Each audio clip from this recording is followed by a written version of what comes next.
As a young man, Colton already has a massive amount of experience under his belt.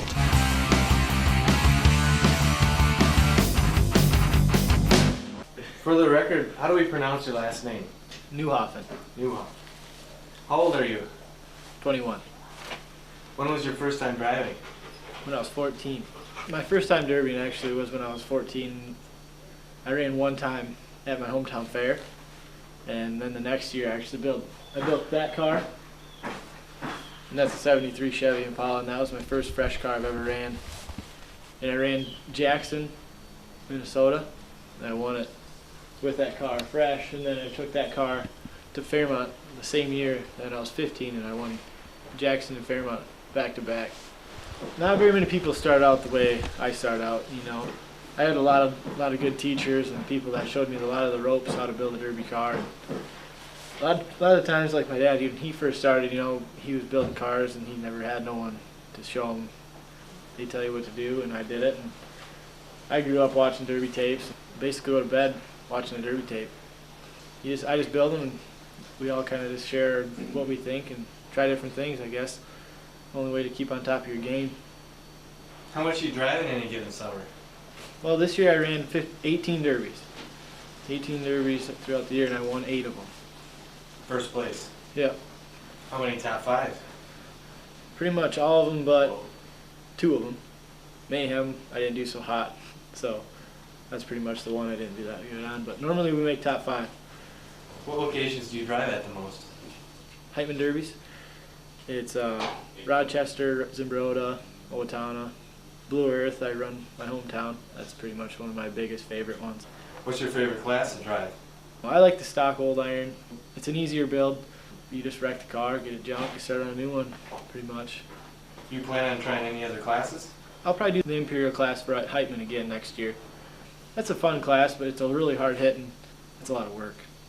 You had some problems with that Pro Mod car this year. Yeah. What happened? Breaking trannies. Car's so hard like that, you know, nothing gives. Besides the drivetrain wants to shoot out the front of the car, just from the impact. Do you prefer driving the stock or modified classes? I like my stock. My mod car's fun to run, but I don't have very many buddies that run that class. A lot of my friends just build, you know, stock cars, and it's always fun just to go out with like 2 of your buddies and just have a good time. Have you driven in any events besides derbies? I used to race go-karts when I was really young, and then I kind of got that competitive edge when I was really young, and then I raced a 4-wheeler, snowmobiles, winter. We get into the winter sports pretty good. Do a lot of radar racing and What's radar racing? like 1,000 foot, just like a straight race. We do those with the snowmobiles and 4-wheelers and stuff like that, and then there's also courses that we race on too. What's the farthest you've traveled to a derby? That'd be probably Mayhem, Pecatonica, Illinois. That's a long cruise. Ended up being like 6 hours. That's probably the farthest I've ever went with a derby car. Do you prefer classes with a single heat, or do you prefer multiple heats with a feature? I used to like the heats when I was younger because, you know, you get more times in the seat driving and derbying, you know. Now, me getting older, it's also nice just to go do that one heat run. I like that. Which promoters do you drive for? I do a lot of Paul Nielsen. We do a lot of running his shows. I do a lot of IMP. Steve Heitman puts those on. What's the hardest place to drive at? Mayhem is pretty hard. Blue Earth has a pretty tough crowd. Like Owatonna, there's a lot of people that come there. There's a lot of talent. What makes those 2 places hard? This is harder hitting, bigger track. I don't know, it's just kind of basically the same difficulty level, but just bigger track.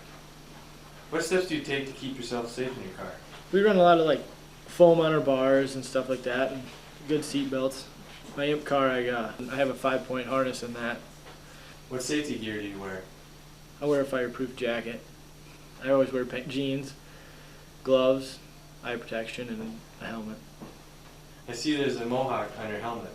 What's the significance of that? We just put it on there. I had it on there when I used to goof around on my 4-wheeler and whatnot, and we just thought it'd be kind of funny. It's funny to see. The kids love it. What's your biggest injury?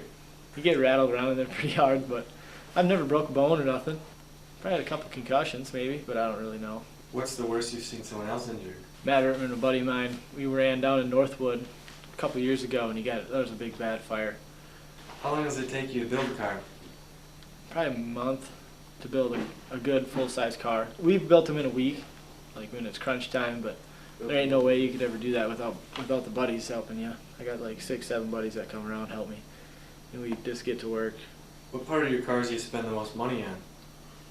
That'd be the drivetrain, motor, tranny, and my rear end drive shaft, pretty much. What's your favorite model of car to drive? Chevy wagon, definitely. 73, 75. What's your favorite engine to drive on? I like the 383, small block Chevy. How many times have you been accused of cheating? That's like weekly.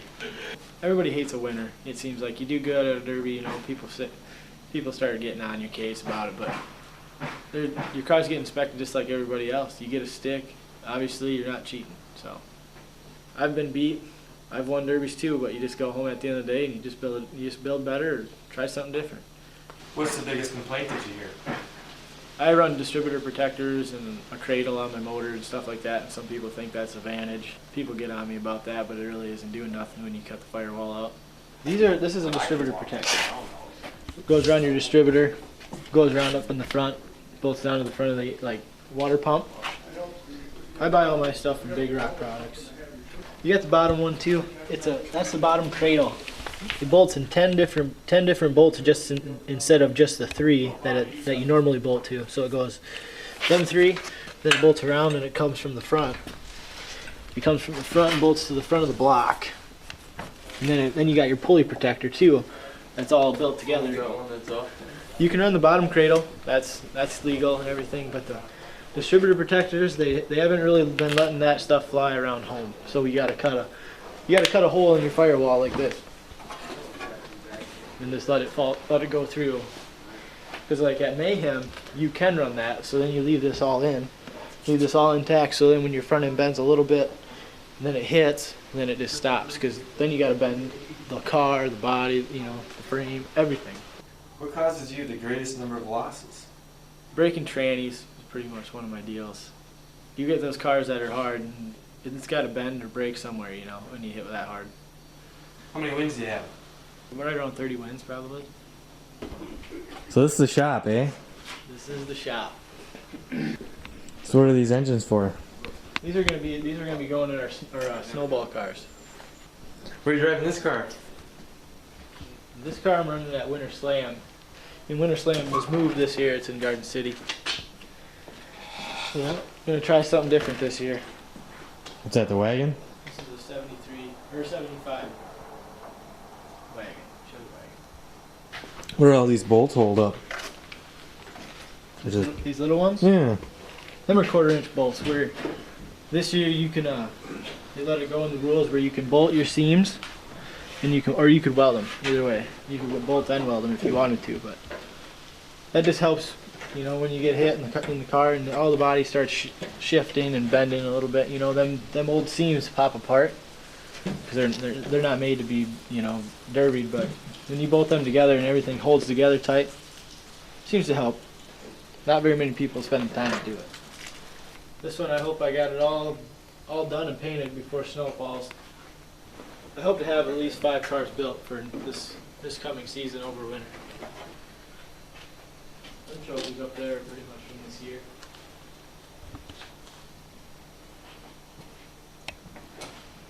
Hardly enough room to fit them in there. I know. Need to add on to the shop.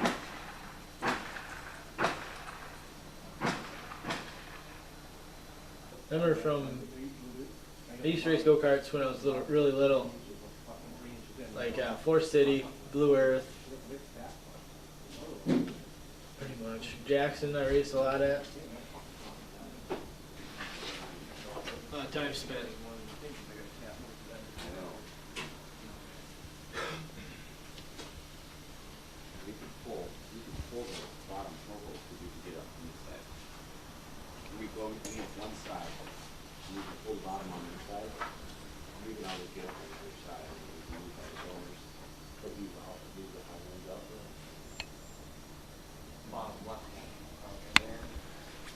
What got me started is my dad derby, and you know, and seeing him run, and I don't know, it's just addicting. I'd have to thank my dad. Lord, and praying, everybody. I got a lot of buddies that help me, and that's a big key in all of it. They keep me going. There ain't no way you can do that on your own. And to run 15 cars a year, that's crazy. I hope my kids do that too, you know, get into it just as much as I did and kind of keep it going in the family. I'd like to thank all those guys for helping me get going. They showed me a lot of tricks of the trade. Well, thanks for showing me around today, Colton. No problem. Best of luck. Anytime. Best of luck in the future.